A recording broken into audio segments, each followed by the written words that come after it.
Spinal cord wutu lafee dugdaati leensin ija namaa agartuu waa hundaati funyaantu adda baasa urgaa fi foolii isaa ajaaw arrabatu beeka waan taadhaa fi sami'aaw jedhee adda kan baase ta'iiwwan saayinsii fi baraa icciitiin isaa barnoota furtuu rakkoo maraa kanaaf baradhaa iddoo ilma namaa bakka guddaa gahaa yookaan hojjedhaa malee biyyattiitti hin ta'inaa ba'aa maatiinis ofiif agawuu bilaa ijoollee barsiisaa doofummaarraa maksa beekumsa qabsiisa boru isaanumatu garaa keessan jiisa daa'imman qabeenyaa leeccalloo biyyaatii addunyaa tabdataa gara fuulduraatti isaan ija keenya kan iftaanii fi boruu gajjedhee baratee kan lubbuun uttaru nama tokko yoo madaalee laalu innooreen foojjiin umaa waliin caalu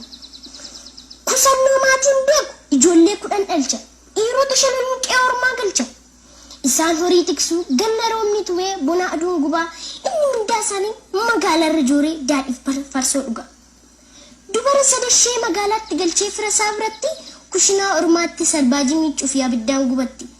isheen qeettaftee dubaroota lamaan isaan waa hin beekan wanta gaarii fi hamaa tokko eerumsiisee gaabiitti uffata tokko araba ciissee riyaalaa fi doolaaraa buqqata tokko immoo beekaaf taasisa gorsa biraan bufne daa'imman barsiisa ani abbaan kee goota caalu shimala qabannaa fi gugsii roomtiinuu nan caalu midhaan koo gootaraa guutu horiin immoo kuma caalu qabeenyi kormaaf ta'a kan manaaf yaalaa waa'ee barumsaa dhiis sammuudhaaf gad sifuu sifadhaa ilma kootiif ati afaan damma fakkeessee sunniin dhayyandisaa karaa barnootarraa dhaloota jal'isa dhageensitti ilma yaa abbaa horiif midhaanii gaaf tokko barbadaa midhaan kee abiddaanii horii kees taanaan dhukkubaan dhumatu qabeenyi keelaaf manaa waggaa tokko hin taatu kanaaf dhagee gorsa koo jaalalaa barsiisi mucaa kee isatu siif mala yaada doofaa karoora moofaa sittaafu karaarraa kaachisi kan hattuu hin namne kan bu'een cabne ijoollee kee barumsa dhaalchisi yoo hin baranne doofummaan koree gulufsiisa akka fardaa gadadoon turee liqaan geessa mana gandaa iyyummaa fi beelli qe'ee keenya hin dhiisu buddeena nyaattuyyuu namuu gad hin ciisu waraanni hammaateetu tasgabbii dheebunnaa walii galteen badeetu nageenya beelufnaa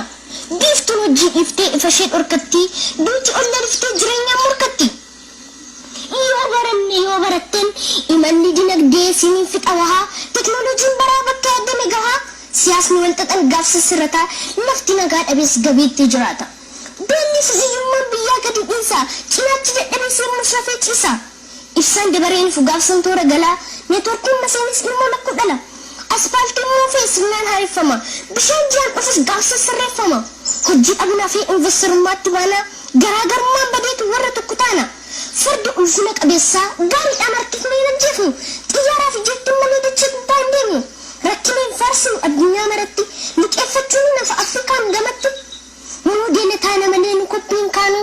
afrikaan raafnee addunyaaf haa ta'u kanaaf haa barannuu harka wal qabannee furtuu rakkoo taanaa cinnee haa baranne